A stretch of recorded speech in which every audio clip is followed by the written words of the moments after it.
Hello YouTube. Robert Alvarez, the Psychic Witch, also known as Mr. Lighting and a Fan. Right now the time is approximately 6 p.m. and 7 minutes, which of course numerologically reduces to 13, as in the number 13, blessed be the power of the witch. And the date is Wednesday, January 29th, 2020. The sun is in Aquarius and the moon is waxing in Aries. I'm wearing a t-shirt that I would not normally wear for this kind of video, but I'm going to have my awesome audiovisual person do a close-up of this t-shirt. I'm going to have my awesome audiovisual person do a close-up of my t-shirt. And as he's doing the close-up, I will tell you why I'm wearing this t-shirt for this video. Because it is in January 2020, as in the current month and year, that I discovered the dates, that I learned about the dates for FlameCon's 6th year. So excited, so happy. FlameCon is the premier LGBTQ Comic-Con, and I am very happy that I will be returning this year, which is another topic for another video for another day. But in the meantime, so we're going to talk about the January 2020 entry for Llewellyn's 2020 Tarot Calendar. And I'm going to have my awesome audiovisual person do a close-up of the cover. And now I'm going to have him do a close-up of the page for January 2020. Oh, sorry, let's try that again. Do a close-up for January 2020. Now, the Fool is the first card in the tarot, so it makes sense to begin a new year with the Fool. So I'm going to read about the Fool. I'm going to share some of my personal insights about the Fool card. I'm going to read the blurb that Barbara Moore wrote about foolish symbols. I love the title, Foolish Symbols. I'm going to read what she wrote about the white rose symbol, and then the journal prompt I'm going to leave for last. So the Fool. And this is the Fool from the Rider-Waite-Smith Tarot. The Fool card brings exciting, fresh energy that invites you to start a new adventure. Sometimes it is scary to take the leap. Falling isn't fun, but you'll regret it if you don't try. Now, when I first read the allegory of the Fool's journey, I learned that the Fool's faith in the divine, or as I would say, the great goddess, is so strong that he willingly walks off the cliff. And when he comes back to Earth, he becomes the magician. Now, traditionally, the Fool card is astrologically aligned with the element of air. I believe that the modern astrological association is the planet Uranus, which makes sense because Uranus rules Aquarius, which is the most evolved air sign. And right now the sun is in Aquarius. What I've always found to be the Fool card is that it represents new beginnings. I know that in Anthony Lewis's Tarot Made Simple, the Fool card represents somebody who is gay or lesbian, or to be more all-inclusive, gay, lesbian, transgendered, asexual, pansexual, etc. I've always interpreted the Fool card as new beginnings and new life literally. So sometimes if I see the Fool card and the client is somebody who either could become pregnant or could easily sire a child, I do feel led to recommend that they take precautions if they don't want a child resulting, or a conception resulting in sexual activity. What a tongue twister. Resulting from sexual activity. We know I have no issue with sex. But that's definitely another topic for another video, for another day, and another tube channel for that matter. Let me take a sip of water. I think that's a safe course. Oh, the water is this color because it contains a capful of lemon juice and a capful of apple cider vinegar. Granted, I'm not going to starve myself to get back to under 200 pounds, but I do need to be consistent with drinking this kind of water. Okay. Foolish symbols. I love this. In addition to the white rose and dog, the Fool has a laurel wreath, a red feather, and a bag on a stick. We can't forget the cliff, representing taking a leap of faith. The red feather is a passionate connection to the divine, and provides faith when facing that cliff. And provides faith when facing that cliff. If we consider the major arcana cyclical rather than linear, the laurel wreath comes from the World card. There are different opinions about his bag. Some theories are that he carries the elements of tarot that are used in the Magician card, his memories from past lives, or his innate abilities. Paul Foster Case says that the design on the front represents an eagle. Oh, yeah, I never noticed, all these years I never noticed there was a design on the Fool's bag. And the eagle is one of the tetramorphs on both the Wheel of Fortune card and the World card in a classic or traditional tarot deck like the Rider-Waite-Smith. This makes sense because some believe that dreaming of an eagle portends good fortune and freedom. And in the Native American cosmology, the eagle represents spirit, as in great spirit, or as I call her, the great goddess. Now, I'm also going to add to this, because given my primary pantheon is Kemetic or ancient Egyptian, the red feather represents Mayet, the ancient Egyptian goddess of truth, justice, and cosmic order. So there is a level of cosmic order in this card. And I'm going to use the Sanskrit term, karma. One day, I think I need to make 2020 the year that I finally learn what the ancient Egyptian term is for karma. It's not karma, because that's a whole different language.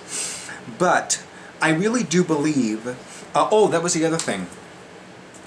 My personal psychic advisor, Roger Pratt, taught me this several years ago. There was a time when tarot decks had two Fool cards. The Fool card before the Magician had an empty bag. The Fool card after the World card had a full bag because he completed the allegorical Fool's journey. So he received knowledge and wisdom and additional resources that are now available to the Fool. And remember, sometimes when we're giving somebody a reading, we're giving ourselves a reading. I know it's strange, but you'd be surprised how many messages I receive from my psychic guides from me when I'm conducting a reading. Anyway, the symbol of the white rose. The white rose represents a pure heart. The Fool starts off innocent, free of wounds and cynicism. Remember those days? Yeah, I don't either. Although I'm not cynical. But wounded? Not as much, but it's there. The white dog, representing his intuition, helps him stay on the right path. And of course, yes, dog spelled backwards is God. I know. Journal.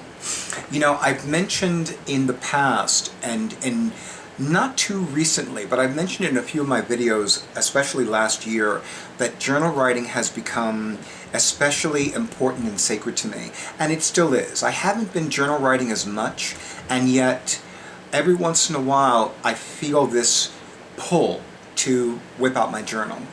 And the fact of the matter is that I always keep my main journal, the one that I'm primarily using, in my day bag. So if I happen to feel the need, it's like it's there.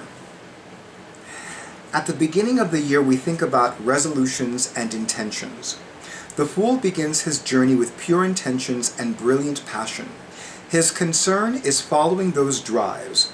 He doesn't think about his destination. This year, try setting intentions that focus on living and expressing the purest impulses of your heart and the deepest passion of your soul, without concern for where they will take you. How many times have we come across the expression, it's not about the destination but the journey? And that's a bit difficult for me. And I really feel that I need to acknowledge that, because so much of what I do in my life is point A to point B. Like, okay, I'm here at the starting gate, and I need to go here, and I need to go there, pardon me, and I need to go here, and I need to go there. There really isn't this time for, I don't allow this time for meandering, for sauntering. It's funny because I remember not, most of you know that I haven't used Facebook since Monday, November 21st, 2016, and the desire or the fleeting impulses to consider returning to using Facebook are less and less frequent, which is totally fine with me. I always feel the need to say this. If you use Facebook, good for you. I have nothing against anybody using Facebook for any reason. However, I keep receiving petitions about Facebook and some of the things that they do, and let's just say that it makes me gladder and more relieved that I'm not using Facebook as often, that I'm not using Facebook at all. I know that for a lot of people it's just a convenience, and good. I don't have an issue with that. I am crystal clear I can no longer go back to using Facebook. And with each passing day, I simply am much more comfortable with that decision. Nevertheless, I do feel that when it comes to what you need to do, you need to do it. And yes, I lost my train of thought, and I do apologize. So let me see if I can get back on track with my train of thought. My awesome audiovisual person showed me something on Facebook that the person who wrote it says that he doesn't hike, he saunters. Because pilgrims, when they would go on a pilgrimage, they would be asked where they were going. And they would say, we're going to Holy Land. Saunter means to walk on holy land. And so I don't hike anymore, I saunter. So the next time I go to Eastern Mountain, I'm not going to hike on the trails, I'm going to saunter on the trails. Because one needs to step very carefully, as if one is stepping on holy land. Anyway, so with that being said, I definitely invite all of you, and I'm going to do this with you, YouTube land, to saunter more often. If you have a moment between going from here to there, saunter. You know, it's funny, recently recently there have been 2 different occasions where I wanted to eat out, and I automatically went to Google Maps and said, okay, what places serve this, and are they still open, and what their price range is.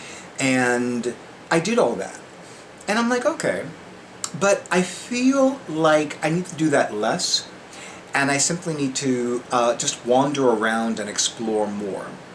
In fact, I found a cafe when I was working with my side position of employment a few weeks ago, and I had never noticed it before. And I don't remember if it was even there the last time I was in that specific area. But I was like, you know what, I need to go back. I need to go there. And what I loved was that they had these beautiful teapots, these images of teapots in the window and mugs filled with tea. And I'm like, even if I just step in for a mug of tea, a cup of tea, or a small pot of tea, I need to go there. And it's funny because the word divine is in the name. So it's like, okay, Robert, this is what's called a sign.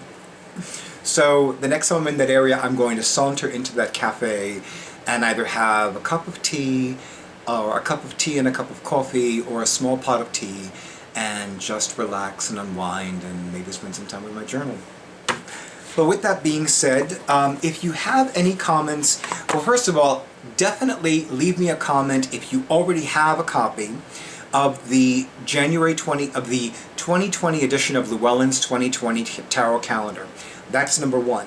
If you have already ordered it, but you haven't yet to receive it, let me know that in the comments too. And any comments that you have about the Fool card, about the White Rose, about the Rider-Waite-Smith, if there's anything about this entry that resonates with you, or that's been coming up for you lately, let me know in the comments. And with that, I wish you a good night and a wonderful week. And thank you for the likes and the shares and the comments. Thank you to those of you who availed yourselves of my psychic services in 2019. And thank you to those of you, and thank you in advance to those of you who are going to avail yourselves of my psychic services in 2020, the year of a solid, balanced foundation. The next video will be up shortly, so good night and stay tuned.